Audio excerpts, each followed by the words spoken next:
कमला दीदी, डॉक्टर रविकांत जी और इस सभागार में उपस्थित सभी विद्वान साथियों, नलिन जी भी बैठे हैं हमारे दोस्त, जिन्होंने भी शैलेंद्र नरेंद्र शर्मा जी पर PhD कंप्लीट की है, रतन जी हैं यहाँ, संजय जी, सभी सारे विद्वान साथी। हमारे संदीप पाहवा जी ने इसमें बहुत इंटरेस्ट लिया आज के कार्यक्रम में, मैं उनका आभार व्यक्त करता हूँ। रविकांत जी ने कहा मैं मॉस्को में रहता हूँ, मैं टेम्पररी मॉस्को प्रवासी हूँ एक तरह से। पहले 2003 से 2006 वहाँ हमारा विद्यालय है, केंद्रीय विद्यालय, लेकिन वहाँ उसका लोकल नाम एम्बेसी ऑफ इंडिया स्कूल है। डिप्टी एम्बेसडर हमारे चेयरमैन होते हैं। तो 2003 से 2006 मैं वहाँ 3 साल मैंने पढ़ाया और शैलेंद्र के गीतों का जो मर्म है मैंने वहाँ भी देखा और उसकी लोकप्रियता वहाँ भी देखी। पहले तो मेरी पत्नी मेरे साथ गई 3 साल छुट्टी लेकर के, बड़ी नाराज़ भी थी कि मुझे छुट्टी लेके जाना पड़ रहा है, जैसे भाई वनवास जाना पड़ता है। लेकिन इस बार उल्टा हुआ कि मैं तो रिटायर हो गया पिछले साल और उनका सिलेक्शन वहाँ एज ए प्रिंसिपल हुआ, डायरेक्टर बोलते हैं वहाँ। तो अब वो 3 साल के लिए प्रिंसिपल के तौर पर हैं, 2 साल पूरे हो गए, तो 1 साल और, तो इनडायरेक्टली 6 साल मॉस्को रशिया रहने का हमें मौका मिल रहा है। कुछ चीज़ें जो बहुत अच्छी लगती हैं मैं बताना शेयर करना चाहता हूँ, उसके बाद मैं आदरणीय दीदी से सवाल करूँगा। एक बात तो ये है कि राज कपूर साहब रशिया में आज भी बहुत लोकप्रिय। मैं इसका एक छोटा सा उदाहरण दे रहा हूँ। अभी 2 महीने पहले की बात है, मेरी पत्नी को कहीं बुलाया गया कि आप आइए, पुरस्कार के प्रिंसिपल हैं तो लोकल भी संस्थाएं बुलाती रहती हैं, रशियन स्कूल भी बुलाते हैं कि आप आइए आज चीफ गेस्ट पुरस्कार वितरण के लिए। तो उन्होंने टैक्सी बुक की। अब भाई 3-4 मिनट टैक्सी लेती आने में, आजकल जैसे ओला है तो वहाँ भी उबर वहाँ भी है, लोकल इंडेक्स से कंपनी है। तो ऐसे जब मैं खड़ा हुआ था सुबह 10 बजे, मैं और मेरी पत्नी नीचे सड़क पे टैक्सी का इंतज़ार कर रहे थे। एक पति पत्नी लगभग उम्र होगी 70-72 साल के आसपास निकल रहे थे। तो हमें उन्होंने देखा, थोड़ा मैं पगड़ी पहनता हूँ तो थोड़ा सा और आकर्षण होने हो जाता है, कोई बाहर का आदमी है, रशियन नहीं है। तो उन्होंने पूछा राज कपूर, यानी राज कपूर का मतलब आप हिंदुस्तानी हैं? तो मैं कहता यानी हाँ। तो फिर उसने थम्स अप किया। तो इसका मतलब वो गांधी जी के नाम से नहीं, वो नेहरू जी के नाम से नहीं और मोदी जी के नाम से नहीं जानते हैं, वो राज कपूर के नाम से जानते हैं। और ये बात सच भी है। पिछले साल एक प्रोग्राम हम लोगों ने किया राज कपूर और शैलेंद्र जी के नाम से, संयुक्त रूप से 14 दिसंबर राज कपूर साहब की जयंती होती है, तो वहाँ राज कपूर की जयंती मनाई जाती है, हर साल मनाई जाती है। और शैलेंद्र जी का क्योंकि पुण्यतिथि होती है तो संयुक्त रूप से मनाया गया। तो एम्बेसडर साहब उसमें चीफ गेस्ट थे, तो उन्होंने भी कहा कि इसमें कोई दो राय नहीं है कि भारतीयों का जो सम्मान बढ़ा है वो राज कपूर की वजह से बढ़ा। और ये सच्चाई है। आप कहीं बाजार चले जाएं और अब आप किसी मार्केट में चले जाएं और उन्हें लगता है कि ये भारतीय, पूछते हैं डिस्की यानी आप हिंदुस्तानी हैं, तो आप हाँ कहते हैं तो बड़े मुस्कुराते हैं। हालांकि ये थोड़ा बदलाव आया है। अब वो राज कपूर वाले गाने कम, मिथुन चक्रवर्ती के गाने ज़्यादा गाते हैं। अभी वो कहते हैं जिम्मी जिम्मी आजा आजा। तो जो नई पीढ़ी है, जो 22 साल 25 साल 27 साल वाले हैं, वो मिथुन चक्रवर्ती के गाने ज़्यादा गाते हैं। और गोरों की नहीं कालों की दुनिया है, वो ऐसी अब आजकल ये गाने।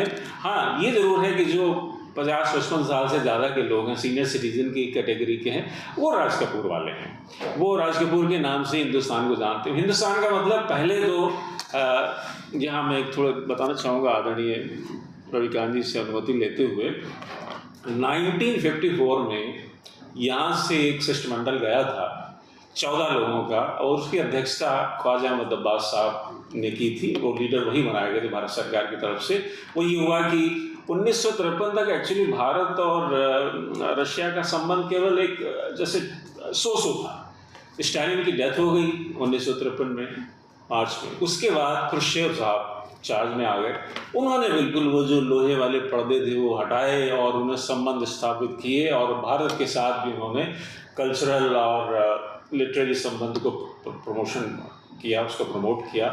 और पहली बार सितंबर 1954 में भारत से 5 फिल्मों को लेकर के ये 14 लोगों का एक दल पहुंचा, और उसके लीडर ख्वाजा अहमद अब्बास। अब कौन कौन थे?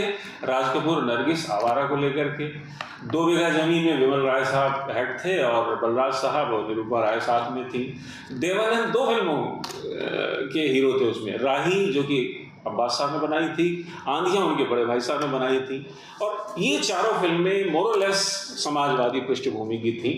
2 बीघा ज़मीन तो पूरी तरह से समाजवादी है, आवारा भी वही समाजवादी पृष्ठभूमि थी। लेकिन एक फिल्म पूरी तरह से भारतीय थी, वो थी बैजू बावरा। उनके जो डायरेक्टर साहब थे महेश भट्ट साहब, वो गए थे, और अनिल विश्वास जी भी, क्योंकि वो राही के म्यूजिक डायरेक्टर थे, वो गए थे। इस तरह से ये 14 लोगों की टीम गई थी। 5 दिन तक फिल्में दिखाई गई। सब पहले दिन 2 बीघा ज़मीन दिखाई गई, बहुत अप्रिशिएट किया लोगों ने, बड़ी कलात्मक फिल्म। और संयोग की बात है उसमें भी शैलेंद्र की, सारे गाने शैलेंद्र जी ने लिखे थे। अगले दिन आवारा दिखाई गई। यहाँ एक मैं थोड़ा प्रसंग रोचक है, थोड़ा और सुना दूँ।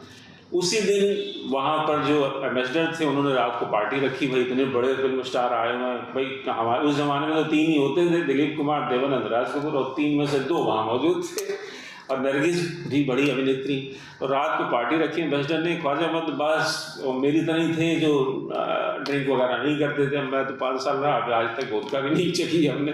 तो उन्होंने जब सबको परोसा तो राज साहब तो डबल पीने वालों में से थे, राज कपूर साहब, तो लिहाज थोड़ा करते थे वो। ख्वाजा मोहम्मद अब्बास का वो उनको गुरु मानते थे। तो जैसे ही वो उन्होंने मुझे तो जूस पिला दो, पानी पिला दो।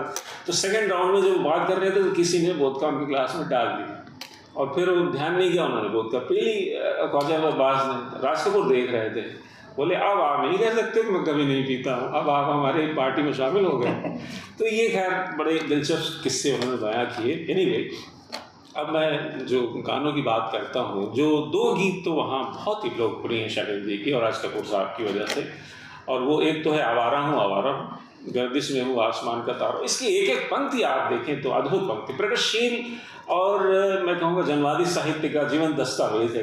दुनिया में तेरे तीर का यहाँ तकदीर का मारा हूँ, जब वो ये गीत कहते हैं तो वो मार्क्सवादी के साथ साथ वो भारतीय मार्क्सवाद की बात करते हैं, क्योंकि हम लोग तो भाग्यवादी भी हैं। तो जहाँ ये कहते हैं कि मैं तेरे तीर का, और साथ में तकदीर भी जरूर लगाते हैं, क्योंकि हम लोग तकदीर की बात करते हैं।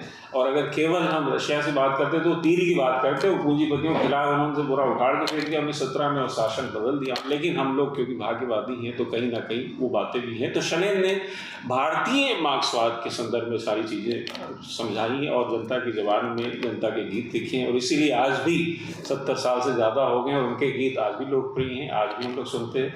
और एक दूसरा गीत जो बहुत लोकप्रिय हुआ, मेरा जूता है जापानी, ये पतलून इंग्लिस्तानी, सर पे लाल टोपी रूसी, फिर भी दिल है।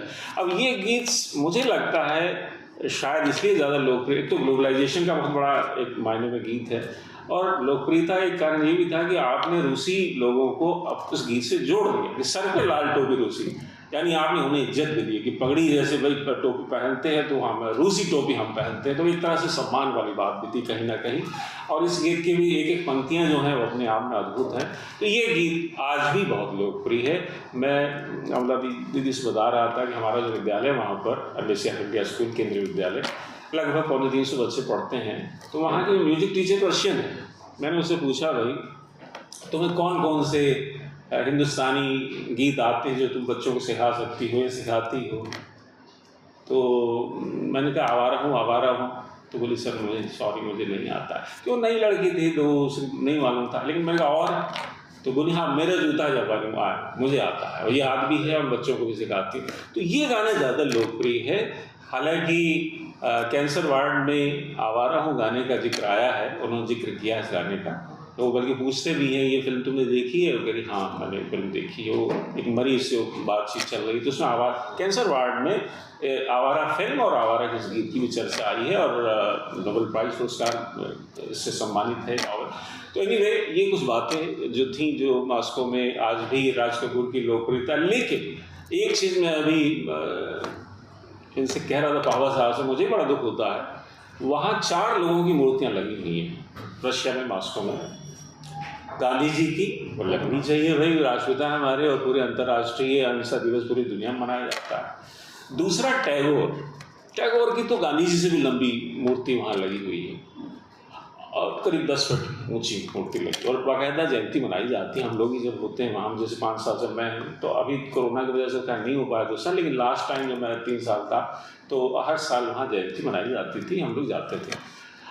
और एक मूर्ति जो है नेहरू जी की लगी हुई है बिल्कुल सेंट्रल में, और नेहरू जी खड़े नहीं, वो बिल्कुल कुर्सी बैठे हुए हैं, जैसे आराम से बैठे हुए हैं। तो अभी अशोक चक्रधर आए थे पिछली बार, तो वो उनकी गोद में बैठ करके उनको फोटो खिंचवाई उन्होंने नेहरू जी की गोद में बैठ के। तो एक और इंदिरा जी की लगी हुई है। तो नेहरू जयंती वहाँ मनाई जाती थी। लेकिन बड़ा मुझे ये अफसोस हुआ कि राज कपूर की वजह से पूरे रशिया के लोग, पूरे सोवियत संघ के लोग हिंदुस्तान को जानते हैं, उनकी मूर्ति नहीं लगी है। गाने बड़े फेमस है और प्रोग्राम हर साल होता है। नेहरू जी के जयंती पर कोई कल्चरल प्रोग्राम बड़े नहीं होते हैं, गांधी जयंती पर नहीं होते, क्योंकि प्रोटोकॉल के तहत एम्बेसडर आते हैं हमारे और कुछ रशियन लोग आते हैं, थोड़ा सा चर्चा होती है। लेकिन राज कपूर की तो बाकायदा 3-3 घंटे की कल्चरल इवनिंग होती, उसके बावजूद उनकी मूर्ति नहीं लगी है। मुझे ये जरूर दुख है इसका, इस पर भी होना चाहिए। राज कपूर एक कल्चरल एम्बेसडर के तौर पर माने जाते हैं। और एक मुझे अभी हमारे मित्र जा रहे हैं, कल ही जा रहे हैं वहाँ, 7 दिन का एक प्रोग्राम हो रहा है। तो वो बता रहे थे कि वहाँ शैलेंद्र जी के जो एक मित्र हैं, उनके नाम पर पूरा 1 हफ्ते का प्रोग्राम हो रहा है। और मराठी जो हमारे जो कवि हैं उनके नाम पर जो है, बल्कि शैलेंद्र जी ने अपना कविता संग्रह उन्हीं को ही समर्पित किया है, अन्नाभाव ठाकुर, अन्नाभाव साठे। तो उनके साहित्य पर 7 दिन का कार्यक्रम बहुत बड़ी बात है। और उसमें महाराष्ट्र से करीब 70 लोग जा रहे हैं और जेएनयू से हमारे 2 लोग जा रहे हैं, जो रशियन लोग हैं यहाँ पर, जो प्रोफेसर वो लोग जा रहे हैं बताते।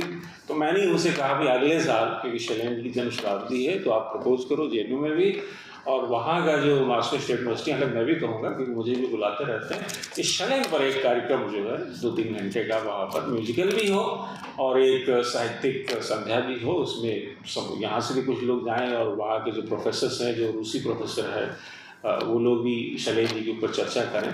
अब मैं सीधे 1-2 बातें और कह के फिर सवाल पे बात करता हूँ।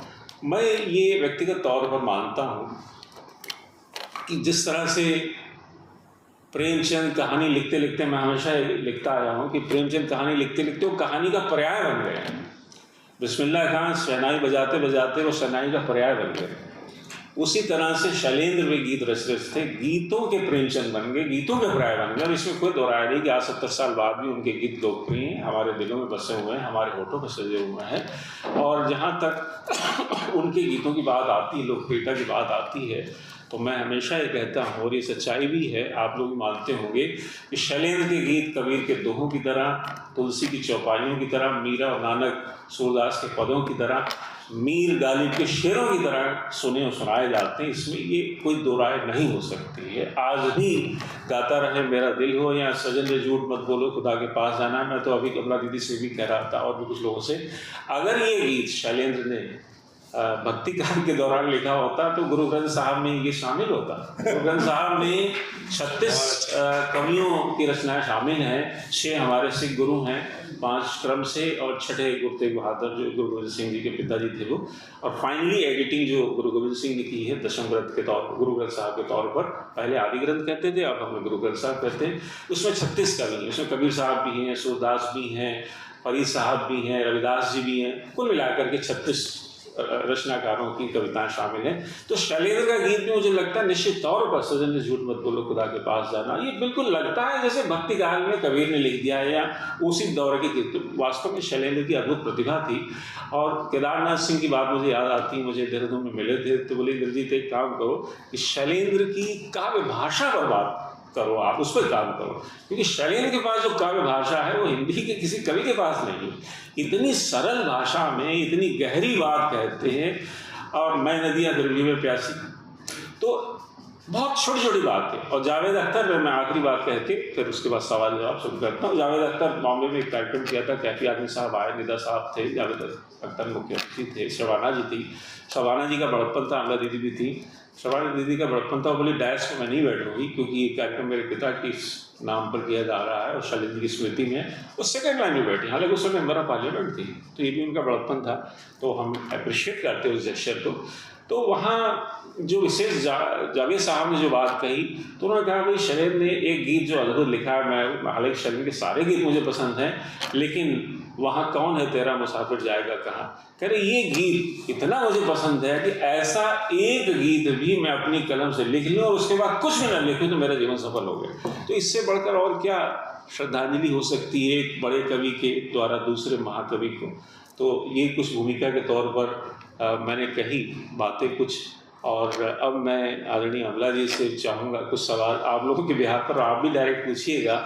एक सवाल तो तीसरी कसम को लेकर के है, क्योंकि तीसरी कसम का संदर्भ ये था कि 5 लंबी कहानियाँ मोहन राकेश जी द्वारा संपादित जो थी राजकमल से प्रकाशित हुई थी। सबसे पहले नवीन घोष ने इसको पढ़ा। नवीन घोष जी जिन्होंने बंदनी का स्क्रिप्ट लिखी और उससे पहले देवदास की स्क्रिप्ट लिख चुके थे और वो विमल राय के बड़े टीम के सदस्य थे। तो उन्होंने उस संकलन को, स्पेशली तीसरी कसम उन्हें बहुत पसंद आई और उन्होंने बासु भट्टाचार्य को पढ़ाया और उससे ये भी कहा कि तुम्हें हिंदी बहुत ज़्यादा नहीं आती, तुम ऐसा करो इसको बंगला में ट्रांसलेट करो, उसके बाद पढ़ोगे तो तुम्हें ज़्यादा मज़ा आएगा, क्योंकि उतनी अच्छा हिंदी है भी, क्योंकि भाई वो भोजपुरी भी उसमें शब्द आते हैं और वो क्योंकि एक देश आंचलिक भाषा का शब्दावली है, तो एक हम लोग भी आम आदमी जो खड़ी बोली का उसको भी दिक्कत हो जाती है कई बार, इसका क्या मतलब, इसका क्या मतलब। और उस कहानी में बार बार एक रवि भूषण जी हमारे विद्वान साथी हैं, तो उन्होंने विश्लेषण किया उसका, तो उन्होंने लिखा है कि उसमें इस बार 16 बार आता है, 16 बार आया, उन्होंने बड़ा शोध दिया है। रवि भूषण जी नलिन जी के जानने वाले हैं, तो मैंने रवि भूषण जी से कहा एक बात मैं बताऊँ सर आपको अच्छा लगेगा, मैं कहा फिल्म में हीरो हीरोइन जो किस करते हैं उसमें वो मजा नहीं आता जो राष्ट्रपति इस कहता है, तो वो उसमें एक अलग आनंद है, उस इसमें जो आनंद किस से ज्यादा है। बोले यार ये तुमने बात नहीं जोड़ी, मैं अप्रिशिएट करता हूँ। तो तीसरी कसम में अमला जी की यादें ये जुड़ी हुई हैं कि इन्होंने लाली लाली डोलिया गीत गाया भी है समूह गान के तौर पर आशा भोसले के साथ, और साथ में इन्होंने उस गीत में ये मौजूद भी है पिक्चर में भी, जो पीछे 5, 6, 8, 9 बच्चे जो भागते पीछे आ रहे हैं वहीदा रहमान राज कपूर के साथ, उसमें टप्पर गाड़ी बैलगाड़ी में, उसमें अमला जी भी आगे हैं, इनके भाई मनोज शैलेंद्र भी हैं, इनका छोटा भाई दिनेश शैलेंद्र भी है, इनकी बहन अमला भी है, गोपा जी अमला तो खुद ही है। शैली शैलेंद्र की उम्र क्योंकि उस समय 12-13 साल थी तो उनको नहीं लिया गया, क्योंकि डायरेक्टर साहब का था कि सब 8, 9, 10 साल में। शैली थोड़े से बड़े दिखते थे तो उन्हें नाराजगी भी, यार मुझे निकाल दिया, एक फिल्म का हिस्सा हम बन पाते। खैर चलिए, बाद में राज साहब ने उनको मौका भी दिया, कल आज और कल में मेरा नाम जो कर उनसे गीत भी लिखवाया, जीना यहाँ मरना यहाँ, मुखड़ा तो शैली जी लिख गए थे, एक पूरा जो है वो शैली भाई ने किया था। संजीव तंवर साहब बैठे, उन्होंने भरत व्यास जी पर एक अच्छी किताब लिखी है, और भरत व्यास जी का नाम इसलिए मैं ले रहा हूँ कि 1964 में गोपाल सिंह नेपाली जिन्होंने बहुत अच्छे फिल्मों में गीत लिखे और कवि तो निश्चित तौर पर एक बहुत स्थापित कवि, उनका जब निधन हुआ तो शैलेंद्र जी ने अपने घर पे करीब 20-25 कवियों और लेखकों को बुलाया, और उनका भी देखिए अब क्योंकि वो गीतकार के तौर पर तो भाई उनकी सेवाएं होंगी नहीं, अब गुजर गए हैं, तो उनके परिवार वालों को मदद करने के लिए हम लोगों को पहल करनी चाहिए, और सबसे पहले तो उन्होंने कंट्रीब्यूशन किया और बाकी सब जितने, और भरत व्यास जी ने संस्मरण अपना लिखा था शैलेंद्र जी के बारे में कि देखिए कितना संवेदनशील व्यक्ति था वो, कि एक शायर गुजरा है तब उसके परिवार वालों का भरण पोषण क्या होगा, तो हम लोग उस कह रहे, फिर उन्होंने अगले 2-3 साल, 2 साल बाद उन्हें क्या पता तो खुद ही गुजर जाएंगे, लेकिन अगले 2 साल तक वो पैसा उनके घर वालों को नियमित रूप से दिया जाता रहा। तो ये शैलेंद्र जी की संवेदनशीलता कि जितने वो एक अच्छे कवि थे उतने ही वो एक व्यक्ति के तौर पर भी संवेदनशीलता उनमें थी। तो निश्चित तौर पर ये गुण ही थे जिसकी वजह से हम लोग आज भी उन्हें याद करते हैं। और मैं क्योंकि 5 साल मॉस्को रहा हूँ, 1 साल अभी और मैं रहूँगा, तो अभी मैं 3-4 जगह घूम के आया। अभी निजनी गोरज एक जगह है, हालांकि देखिए वहाँ भी बहुत उतार चढ़ाव होते हैं। निजनी गोरज में क्या, जब स्टालिन वहाँ के सुप्रीम थे, राष्ट्रपति जैसी, मतलब वहाँ महासचिव बोलते हैं, उस ज़माने में राष्ट्रपति नहीं बोलते थे, तो पहले तो वो नाराज़ थे गोरकी से, बाद में उन्होंने गोरकी को बुलाया कि आप आइए, आप जर्मनी में क्यों रह रहे हैं, आप हमारे देश में रहिए, आप इतने बड़े लेखक हैं, लेनिन के दोस्त हैं। तो उन्होंने बुलाया, वो 1928 में आ गए और फिर उनके नाम पर उन्होंने डाक टिकट जारी किए। फिर उनके जिंदा रहते 3-4 बार डाक टिकट जारी हुए, और उनके जिस शहर में रहते थे उसको निजनी गोरज बोलते हैं, वो मॉस्को से लगभग 200-250 किलोमीटर है, अभी मैं होके आया। तो उस शहर का नाम उन्होंने गोरकी रखवा स्टालिन ने, ये बहुत बड़ी बात थी। लेकिन ये भी दुखद रहा कि जब 1990 में 91 में डिसइंटीग्रेशन हुआ सोवियत संघ का, तो फिर वो इतना उठापटक हुई कि नाम भी बदल दिया उन्होंने, गोरकी नाम हटा के भाई ये भी सब लेनिनवादी हैं और सब ये उस तरह के हैं, उस वजह से उनका नाम भी बदला गया, फिर से निजनी गोरख कर दिया गया। और ये तो बड़ा दुखद हुआ है, लेनिन की बहुत सी मूर्तियाँ गिराई गई, लेकिन फिर भी लेनिन का सम्मान आज भी बना हुआ है वहाँ पर, उसमें कोई दो राय नहीं। लेकिन जो दूसरी इंपॉर्टेंट बात मैं कहने वाला हूँ कि मैं अभी पुष्किन का जो वहाँ हेरिटेज वहाँ हो गया है, टॉल्स्टॉय का तो मैं 3 बार हो के आया, 200 किलोमीटर दूर है। फिर मैं चेखव वाले में अभी 50 किलोमीटर दूर है मॉस्को से, वहाँ हो गया। तो जो सबसे अच्छी बात है रविकांत जी की इतना खूबसूरत उन्होंने हेरिटेज तैयार किया भारत, वहाँ की सरकार ने वो पूरा का घर उन्होंने हेरिटेज डिक्लेयर कर दिया। और उनकी एक एक चीज़, जैसे चेकअप बेसिकली डॉक्टर थे तो उनका वो कोट सफ़ेद रखा हुआ है, हर एक चीज़, जैसे वो उनका चश्मा रखा हुआ, पेन रखी हुई, किताबें, लाइब्रेरी, उनके कप प्लेट बर्तन जूते सब उनका, और पेंटिंग जो सब रखी हुई है। तो ये संभाल के रखने वाली हमारे यहाँ तो मैं सुनीतानंद पंत जी का कौसानी में बना हुआ है, क्योंकि मैं इंस्पेक्शन जब होता था लेकिन प्रिंसिपल जाना पड़ता है, तो वहाँ उन्होंने कहा जी हाँ कौसानी बनाओ, पंत जी का देख के आइए। 2 कमरे हैं लेकिन वहाँ दीमक लगी हुई थी कारपेट में, तो ये बुरा हाल। और एक बच्चन जी की एक फोटो लगी हुई थी साथ में उनकी। तो यहाँ हेरिटेज के, और आप चेकअप का देखें तो आपको लगेगा कितना सम्मान करते हैं ये लोग। और टॉल्स्टॉय का तो अद्भुत ही है, वो तो खैर खुद भी राजा ही थे भाई, तो जमींदार आदमी थे, बड़े जमींदार थे। और उनकी किताबें जो हैं वार एंड पीस, तो इतनी मशहूर किताबें थी, अपने उस ज़माने में लिविंग लेजेंड थे, और रॉयल्टी भी उनको मिलती थी, पैसे वाले थे, लेकिन एक संवेदनशील भी थे, तो गरीबों को मदद भी करते, स्कूल खुलवाया था, वो सब चीज़। तो टॉल्स्टॉय वाला आप देखें कभी, मैं तो 3 बार गया हूँ, ये अद्भुत चीज़, एक एक चीज़ संभाल के सरकार ने वहाँ रखी हुई है। और पूरा आसपास के बच्चे, स्कूल से, कॉलेज से लोग आते हैं, टूरिस्ट आते हैं, तो हर एक चीज़ संभाल के रखी गई है। पुष्किन के नाम पर बहुत सा वहाँ चीज़ें हैं, पुष्किन को तो बड़ा बाकायदा एक बड़ा कवि माना ही जाता है, वहाँ आधुनिक कवि के तौर पर उसकी शुमार किया जाता है। आज से 222 साल हो गए उनको गए हुए, मतलब उनकी जयंती को बता 222 साल। यहाँ पर हम लोग हेरिटेज कवियों के नाम पर, लेखकों के नाम पर शायद हमारे यहाँ नहीं है, कहीं टैगोर के नाम पर जरूर है भाई, बंगाल में जरूर थोड़ा एक हेरिटेज है उनके नाम पर हमने बनाया, वो बहुत अच्छी बात है, वो अनुकरणीय है, हमें करनी भी चाहिए। लेकिन शैलेंद्र जी की स्मृति में भी मुझे लगता है, मैं एक थोड़ा बात कहना चाहता हूँ, उसके बाद दीदी से अगला सवाल करूँगा। साथियों, जब प्रेमचंद की जन्म शताब्दी मनाई गई तो भारत सरकार ने एक काम बड़ा अच्छा किया कि उनके उपन्यास गोदान के नाम पर गोदान एक्सप्रेस चलाई। फिर जयशंकर प्रसाद की जन्म शताब्दी में कामायनी एक्सप्रेस चलाई। और एक अच्छी बात और हुई कि कैफी आजमी का जब निधन हुआ तो मुलायम सिंह जी उसमें पावर में थे, तो उन्होंने उनके नाम पर कैफियत एक्सप्रेस चला। टैगोर के नाम है गीतांजलि एक्सप्रेस। तो शैलेंद्र जी ने लगभग 8 साल से ज़्यादा समय रेलवे में कर्मचारी के तौर पर काम किया, तो भारत सरकार के रेल मंत्रालय की ड्यूटी बनती है कि अगले साल उनकी स्मृति में दिल है हिंदुस्तानी नाम से एक ट्रेन चलाए। अब वो इसलिए क्योंकि रेल तो हिंदुस्तानी दिल जैसी होती है, वो भेद नहीं करती है कि उसमें बाबा साहब बैठे हुए हैं या रविकांत जी बैठे हुए हैं, या उत्तर प्रदेश का व्यक्ति है या बिहार का है या वो ब्राह्मण है या वैश्य है, तो ये भी नहीं देखती है गुजरात का है या वो बिहार से आया महाराष्ट्र का, वो न जाति देखती है न धर्म देखती है। असली सेकुलर रेल ही होती है। और दिल है हिंदुस्तानी, मुझे लगता है इससे बढ़िया नाम होना क्या हो सकता है। तो अगर हम लोग थोड़ा पहल करें और हम सब मिलकर के थोड़ा इस बात को उठाएं, और भारत सरकार का रेल मंत्रालय जो है अश्विनी वैष्णव जी से थोड़ा रिक्वेस्ट हम सब करें और हम लोगों की बात वहाँ तक पहुँचे। पावा जी, रविकांत जी, दीदी, हम सब भी थोड़ा कोशिश करेंगे, जितने लोग आप सारे बड़े वरिष्ठ लोग बैठे हुए हैं, या अखबारों में बात आनी चाहिए और इस पर एक लेख भी लिखे जाए। और ऐसा नहीं पहली बार करना है, कैफी आजमी के नाम पर कैफे एक्सप्रेस चल रही है, टैगोर जी की गीतांजलि चल रही है, बहुत अच्छी बात होनी चाहिए। अभी मैं रशिया की बात कर रहा हूँ, वहाँ पर पानी के जहाज, अभी मैं गया 3 दिन के शिप में, तो उसमें वो पुष्किन के नाम पर है, चेखव के नाम, तो जहाज का नाम भी पुष्किन है, चेखव है। अभी तो मैं आया तो अंतर्राष्ट्रीय हवाई अड्डा उसका नाम ही उन्होंने पुष्किन के नाम पर कर दिया, तो कितनी बड़ी बात है। तो साहित्यकारों का जो सम्मान होना चाहिए, और शैलेंद्र भी डिजर्व करते हैं। एक बात मैं दीदी को बताना भी चाहता हूँ, जो पहली मेरे मन में क्यों आया शैलेंद्र के से काम शुरू करने का।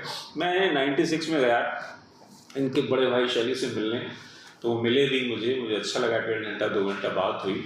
लेकिन जब मैं गया तो बाजार जब घूमते हुए जा रहा था तो मैंने देखा वहाँ राजेंद्र सिंह बेदी मार्ग बना हुआ है, साहिल लुधियानवी मार्ग बना हुआ है, मोहम्मद रफ़ी मार्ग बना हुआ है, लेकिन शैलेंद्र को बहुत ही एक उपेक्षा की गई, उनकी स्मृति में कुछ नहीं बना। तो ये अमला जी का प्रयास है। पिछले साल इन्होंने शैलेंद्र चौक जो शैलेंद्र जी के घर के पास, वो इन्हीं के प्रयासों से हुआ है। नगर पालिका वालों को उन्होंने बहुत इनको इंसिस्ट किया, और नहीं आपका व्यक्तिगत प्रयास था, नो डाउट आपका परिवार, छोटे भाई भी हैं, बड़े भाई सब लोग हैं, लेकिन विशेष तौर पर बेटी ने जो एक काम करके दिखाया, हम उसको बिल्कुल तालियों के द्वारा अभिनंदन करते हैं। और ये अब हम सामूहिक रूप से इस बात की कोशिश करें कि शैलेंद्र जी की स्मृति में अगले साल जन्म शताब्दी पर एक कार्यक्रम बॉम्बे में हो, एक दिल्ली में हो, और एक मॉस्को में तो हम लोग प्रपोज कर ही रहे हैं कि वहाँ, क्योंकि उनके शैलेंद्र के गीत बहुत लोकप्रिय हैं। एक बात मैं और बता दूँ, यहाँ के आलोचकों ने तो शैलेंद्र को एक कवि के तौर पर स्वीकार नहीं किया। हिंदी साहित्य का इतिहास, अभी मैं केदारनाथ सिंह का इंटरव्यू पढ़ रहा था अजय तिवारी जी की किताब में, तो उसमें लिखा हुआ है, अरे औरों की बात क्या छोड़ो, मेरे ही नाम नहीं है, केदारनाथ अग्रवाल कह रहे हैं, और त्रिलोचन ने तो लिखा है, नई लिस्ट निकली है और कहाँ त्रिलोचन का नाम है, वो भी ये कहते हैं।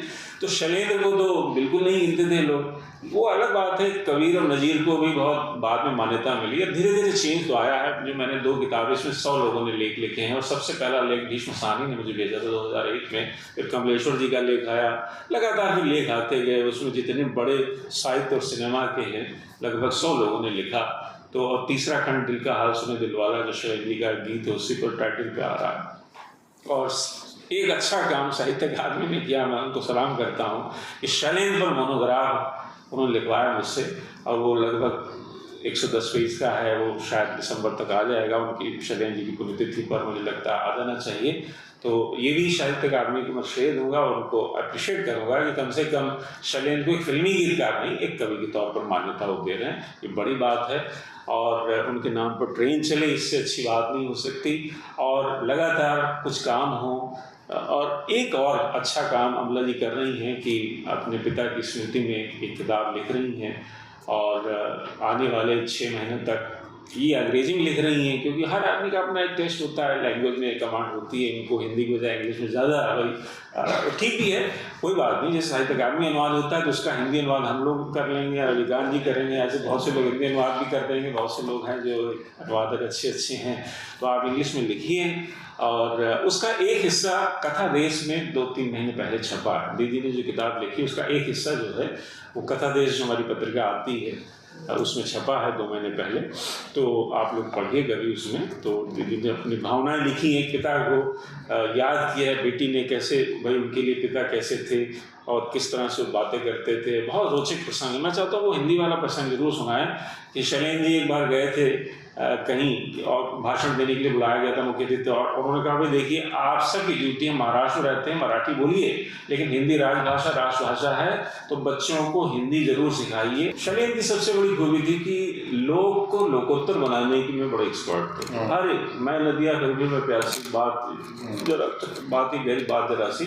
तो ये मैं नदिया में फिर भी प्यासी, इसमें भी आप देखिए तो नदी की जो आस है वो उसको एक स्त्री के तौर पर कैसे चिन्हित किया गया है। नदी सागर से मिलना चाहती है, और नदी वो एक आत्मा भी है और परमात्मा से, उसके कई परत हैं, कई अर्थ हैं, कई लेवल पे उसकी व्याख्या की जाती है। निश्चित तौर पर शैलेंद्र ने जो लिखे हैं वो गीत तो कालजयी इसलिए हैं क्योंकि वो केवल फिल्मी गीत ही नहीं है, वो एक साहित्य के भी एक पीस माने जाते हैं।